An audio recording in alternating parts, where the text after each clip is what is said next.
Gene Hackman n'était pas seulement une légende d'Hollywood. Il était un père, un homme qui avait choisi l'amour et la famille plutôt que les projecteurs durant ces dernières années. Aujourd'hui, après son décès, sa fille brise enfin le silence et partage des souvenirs de l'homme derrière la célébrité. À quoi ressemblaient ces derniers jours? Ce soir, nous révélons le côté intime de Gene Hackman, celui que peu ont eu l'occasion de voir. Si vous aimez les histoires qui rendent hommage aux légendes, aimez, abonnez-vous et activez la cloche. Maintenant, commençons. Cela fait désormais une semaine que Gene Hackman et son épouse, Betsy Arakawa, ont été retrouvés sans vie dans leur maison de Santa Fe. Une maison qui résonnait autrefois de rire, du calme serein d'un homme ayant choisi de s'éloigner des projecteurs d'Hollywood pour une vie plus discrète. Mais aujourd'hui, cette maison est silencieuse, ses portes scellées par un mystère qui s'épaissit de jour en jour. Hackman, âgé de 95 ans, a été retrouvé dans l'entrée près de sa canne, comme s'il avait essayé de l'attraper, ou peut-être comme si elle lui avait simplement échappé des mains.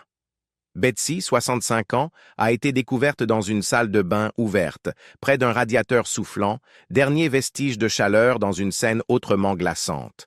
C'est un employé de maintenance qui a fait la macabre découverte, venu pour ce qui devait être un contrôle de routine. Mais ce qu'il a trouvé n'avait rien de routinier. Le shérif Adán Mendoza s'est adressé au public le 28 février, tentant d'apporter des éclaircissements sur une affaire qui refuse de livrer ses secrets. Sa déclaration était catégorique. Il n'y avait aucun signe apparent d'acte criminel. Et pourtant, un mandat de perquisition a brossé un tableau plus complexe. Les circonstances, ont noté les enquêteurs, étaient suffisamment suspectes pour justifier une enquête approfondie, un examen plus minutieux des derniers jours de l'une des plus grandes icônes d'Hollywood. Le pacemaker de Hackman renfermait un indice, une empreinte temporelle, un témoin silencieux de son dernier moment de vie enregistré. Le 17 février, un repère dans le temps. Mais que s'est-il passé durant ces heures précédant son dernier souffle? Était-ce simplement la nature qui suivait son cours, ou y avait-il quelque chose de plus troublant sous la surface? Puis, un rebondissement inattendu, un détail si étrange qu'il a jeté une nouvelle ombre sur une affaire déjà complexe. Le 5 mars, les autorités ont corrigé un précédent rapport, admettant une erreur d'identification qui n'a fait qu'accentuer l'incertitude. Il avait été rapporté que l'adoré berger allemand de Hackman, Bear, avait été retrouvé mort à leur côté. Mais Bear, il est en vie. Tout comme Nikita, le deuxième chien. La véritable victime était Zina, leur fidèle kelpie croisée. Une simple erreur? Peut-être. Mais dans une enquête déjà jonchée de lacunes et d'incohérences, c'était un rappel glaçant que même les faits ne pouvaient être pris pour acquis à première vue.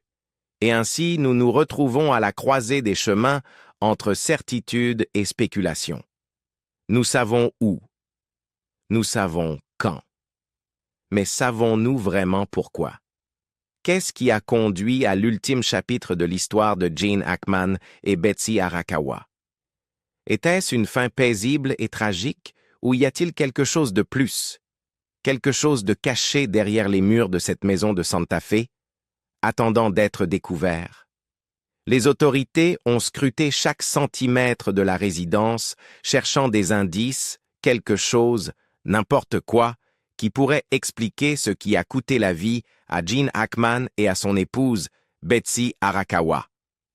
Les résultats de l'autopsie ont confirmé qu'aucun des deux ne présentait de traumatisme externe, selon le shérif Adán Mendoza. Et pourtant, la cause du décès reste indéterminée.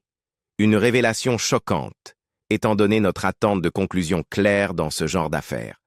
Encore plus troublant, Hackman et Arakawa ont tous deux été testés négatifs au monoxyde de carbone, écartant une théorie qui aurait pu expliquer leur disparition soudaine.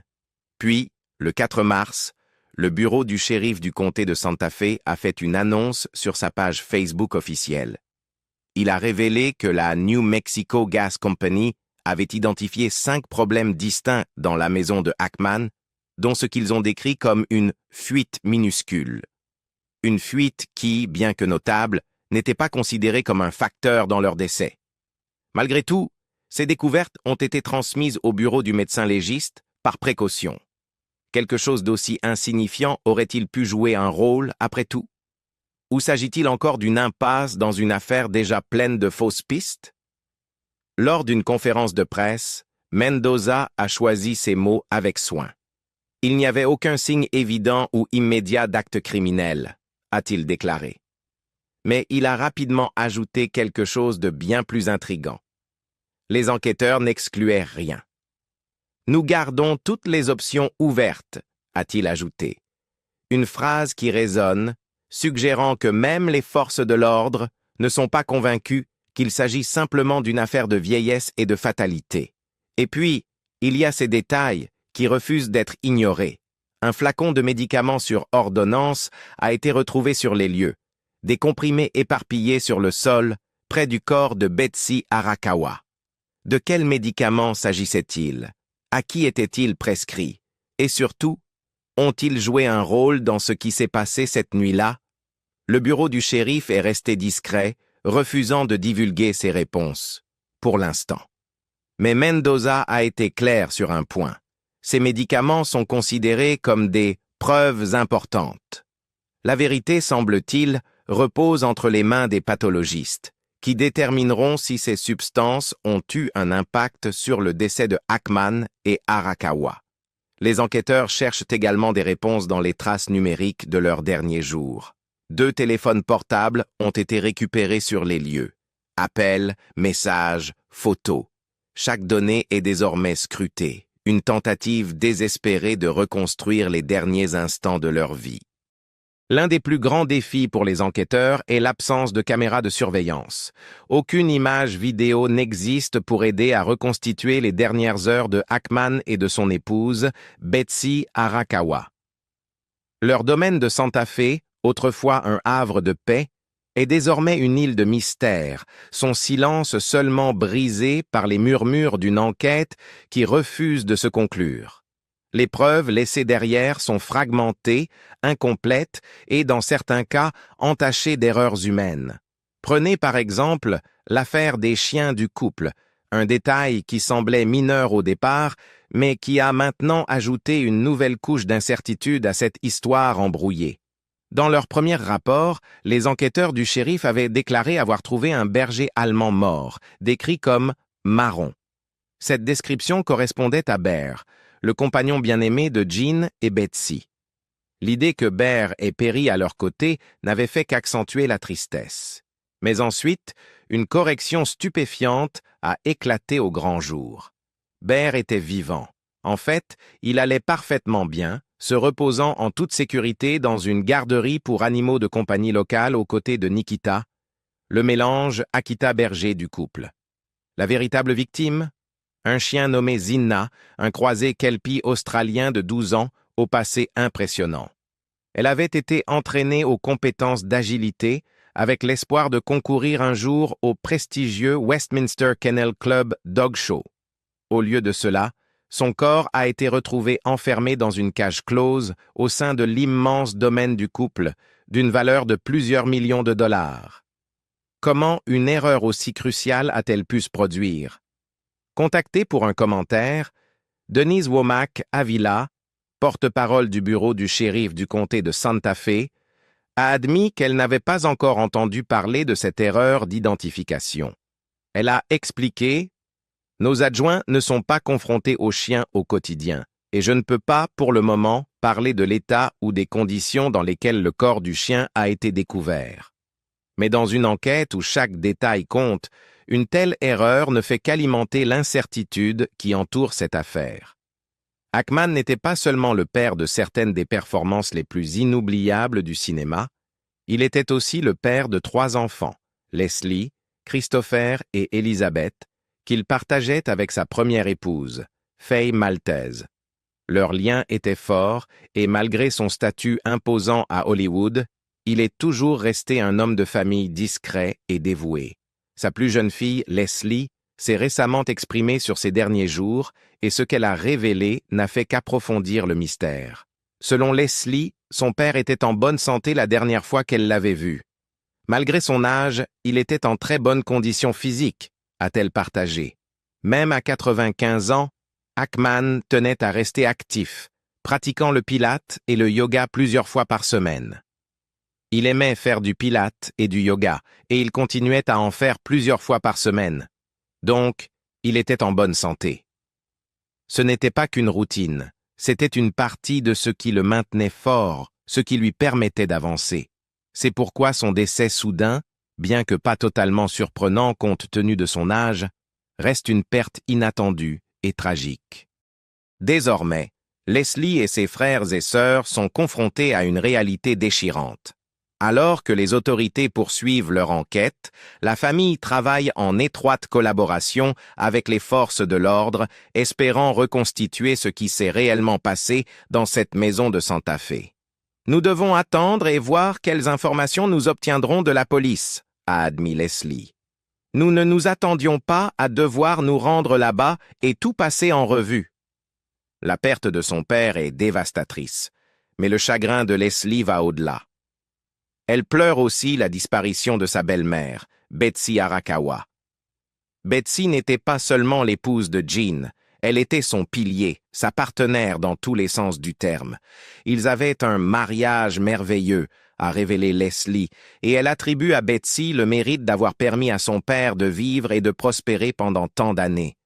Je rends hommage à son épouse, Betsy, pour l'avoir maintenu en vie, a-t-elle déclaré. Elle prenait extrêmement bien soin de lui et veillait toujours sur sa santé. Je lui en suis reconnaissante et je suis très attristée par son décès. Grandir en tant qu'enfant d'une icône hollywoodienne n'a pas été une vie facile. Avant qu'il ne devienne un nom connu de tous, avant les récompenses et les blockbusters, Gene n'était qu'un acteur en difficulté avec un rêve, partageant un petit appartement à New York avec son épouse, Faye, et leurs 3 enfants, Christopher, Elizabeth et Leslie. Pas d'eau chaude, aucun luxe, juste une ambition qui brûlait en lui. Et puis, c'est arrivé. Il a percé dans l'industrie. Mais la célébrité, mes amis, est une arme à double tranchant. Le succès signifiait de longs mois loin de chez lui, manquant des anniversaires, des étapes importantes et ces instants précieux en famille. On passe des années à vouloir désespérément être reconnu pour son talent, a un jour admis Gene. Et puis, quand on commence à recevoir ses offres de rôle, il devient très difficile de refuser quoi que ce soit. Il connaissait le prix de ses rêves. Même si j'avais une famille, j'ai accepté des rôles qui nous ont séparés pendant 3 ou 4 mois d'affilée. Les tentations étaient nombreuses, l'argent, la reconnaissance, c'était trop pour le gamin que j'étais. Je n'ai pas su gérer ça. Ses enfants, élevés dans l'ombre de son succès, n'ont que rarement cherché la lumière des projecteurs. Parfois, ils l'accompagnaient à des cérémonies de remise de prix, offrant des sourires timides aux caméras. Mais la plupart du temps, ils ont choisi une vie plus discrète. Gene comprenait pourquoi. C'est difficile d'être le fils ou la fille d'une célébrité, a-t-il confié. Je ne pouvais pas toujours être à la maison avec eux quand ils grandissaient. Et puis, en vivant en Californie, mon succès a toujours été suspendu au-dessus de leur tête. Pendant que Gene bâtissait sa carrière, c'est Faye qui tenait la famille, qui assumait seul le poids de l'éducation des enfants. Et quand les caméras s'éteignaient, quand les applaudissements s'estompaient, Gene trouvait difficile de retrouver sa place parmi eux. Je ne l'ai pas très bien géré en réalité, a-t-il admis avec une rare honnêteté. J'ai pris soin de ma famille. Vous savez, ils n'ont jamais manqué de rien. Mais le confort matériel ne pouvait jamais remplacer le temps perdu. Parce que j'étais tellement fasciné par le Hollywood d'antan, ce glamour, bien que je ne me sois jamais vraiment impliqué là-dedans, j'étais vraiment absorbé par cela. Le fait que j'en fasse partie, que je puisse être tout ce que je voulais être. Il m'a fallu longtemps avant de me poser, avant d'atteindre le point où je pouvais discerner ce qui était vraiment juste pour moi.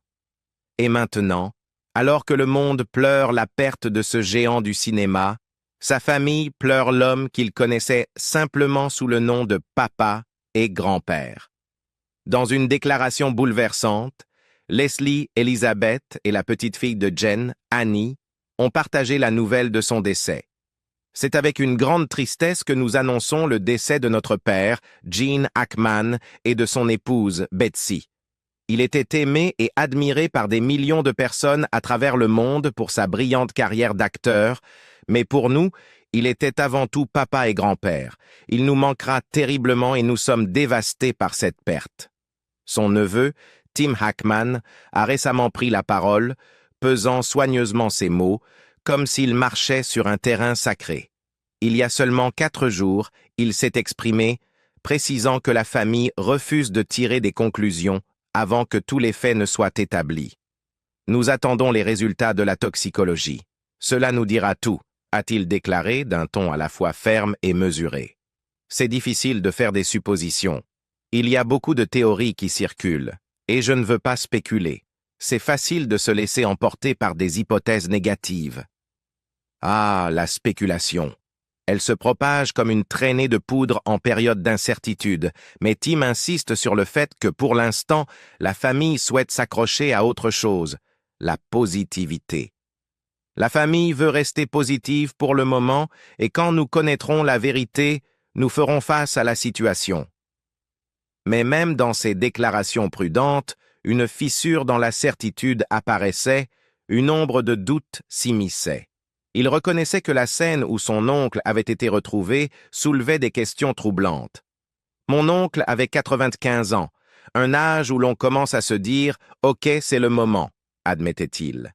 Mais étant donné les circonstances actuelles, les choses ont un peu changé. C'est un changement majeur. Et qu'est-ce qui a précisément changé? Cela reste la question persistante, l'énigme inconfortable que le monde, ses fans, sa famille et ceux qui le connaissent le mieux attendent d'élucider.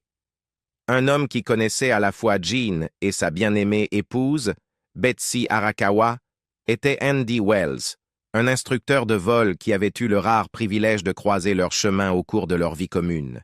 Il les avait rencontrés pour la première fois en 1987, avant que leur histoire d'amour ne devienne officielle en 1991. Pour lui, leur lien était indéniable. Ils étaient pratiquement inséparables, se rappelait Wells avec un sourire complice. Donc, s'il est devenu reclus, je pense qu'elle l'est devenue aussi. Et Betsy? Ah, Betsy! La présence discrète aux côtés du titan hollywoodien, la femme qui n'a jamais recherché les projecteurs, mais qui est toujours restée à ses côtés. Elle était très discrète, décrivait Wells. Si elle sortait seule et que nous étions dans la même épicerie, il serait facile de ne pas la remarquer. Elle était petite, silencieuse et très, très concentrée. Je la trouvais formidable. Il se souvenait d'elle non seulement comme une épouse dévouée, mais bien plus encore. Elle était si douce, belle et intelligente. Gene Hackman et Betsy Arakawa ont partagé une histoire d'amour digne d'un classique hollywoodien. Leur lien n'était pas seulement profond, il était inébranlable, fondé sur une admiration mutuelle, du respect et un amour partagé pour les arts. Le producteur de films Matthew Gross, qui connaissait bien le couple, décrivait leur amour comme quelque chose d'extraordinaire. Ils vivaient une véritable histoire d'amour, disait-il, sa voix empreinte d'admiration et d'incrédulité. Ils étaient très heureux ensemble, et nous sommes tous incroyablement sous le choc. Gross avait été témoin de leur dévouement l'un envers l'autre. Son père, le défunt Edgar Gross, n'était pas seulement le gestionnaire de longue date des affaires de Hackman, mais aussi son voisin immédiat. Il connaissait bien la connexion discrète mais puissante entre l'acteur légendaire et son épouse. Elle était une pianiste incroyable et il adorait ça, partageait Gross. Lui aussi était un artiste et ils avaient une connexion profonde. C'était un amour bâti sur la compréhension, un amour qui dura des décennies, loin des projecteurs. Avant Betsy Arakawa, Ackman avait déjà vécu une vie pleine d'expériences, y compris un long mariage avec sa première épouse, Faye Maltese. Ensemble, ils avaient partagé 3 décennies de vie commune, fondé une famille, avant que leur mariage ne prenne fin en 1986.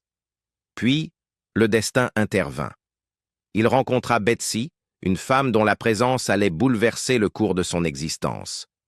En 1991, ils se marièrent, et dès cet instant, elle devint sa compagne de chaque jour. Contrairement à son premier mariage, cette union se déroula largement à l'abri du regard du public. Ils vécurent dans la discrétion, appréciant les instants simples de leur quotidien à deux. Si Ackman avait passé la majeure partie de sa vie sous l'intense regard d'Hollywood avec Betsy, il trouva une paix différente, une paix qui n'avait rien à voir avec la célébrité. Mais même les légendes doivent un jour se retirer. Ackman évoqua d'abord l'idée de la retraite en 2004, bien que beaucoup pensaient alors qu'il pourrait revenir pour un dernier grand rôle. Cependant, en 2008, il officialisa sa décision. « Je n'ai pas tenu de conférence de presse pour annoncer ma retraite, mais oui, je ne jouerai plus », confiait-il à Reuters. « On m'a dit de ne pas dire cela, au cas où un rôle vraiment formidable se présenterait, mais je n'en ai plus envie. » L'industrie était devenue trop stressante pour son cœur et il savait qu'il était temps de tourner la page. Son dernier film fut « Bienvenue à Mooseport » 2004, une satire politique où il partageait l'affiche avec Ray Romano. Un adieu inattendu, mais peut-être était-ce approprié. Ackman n'avait jamais été du genre à faire des sorties théâtrales. À la place, lui et Betsy choisirent une vie paisible au Nouveau-Mexique, loin du chaos d'Hollywood. Là, il trouva de nouvelles formes d'expression artistique à travers la peinture et l'écriture de romans, prêtant occasionnellement sa voix iconique à la narration de documentaires. Il avait passé des décennies à donner vie aux histoires à l'écran, et désormais, il était heureux de les raconter à sa manière. Bien avant son décès, Ackman contemplait déjà l'inévitable. Dans une interview de 2004 avec Larry King, il parlait avec une sincérité désarmante des pensées qui lui traversèrent l'esprit. « J'essaie de prendre soin de moi. Je n'ai pas beaucoup de peur, confiait-il. J'ai la peur normale de mourir. Vous savez, je suppose que nous y pensons tous, surtout à un certain âge. Mais ce qui le préoccupait vraiment, ce n'était pas sa carrière ni sa réputation, mais ses proches. Je veux m'assurer que ma femme et ma famille sont à l'abri du besoin. En dehors de cela, je n'ai pas beaucoup de crainte. » Ces mots révélaient l'homme derrière la légende. Un homme qui, malgré ses immenses réussites, ne mesurait pas son succès au prix ou aux honneurs, mais à l'amour qu'il partageait avec ceux qui comptaient le plus pour lui. L'héritage de Gene Hackman va bien au-delà des rôles qu'il a incarnés. Il se trouve dans l'amour qu'il a partagé, la famille qu'il a bâtie et la vie paisible qu'il a choisie à la fin. Les mots de sa fille nous rappellent que derrière chaque légende se cache un être humain, une histoire, une vie bien remplie. Si vous avez apprécié cet hommage, n'oubliez pas de liker, de vous abonner et d'activer la cloche pour découvrir d'autres récits honorant les plus grandes figures d'Hollywood. À bientôt et prenez soin de vous.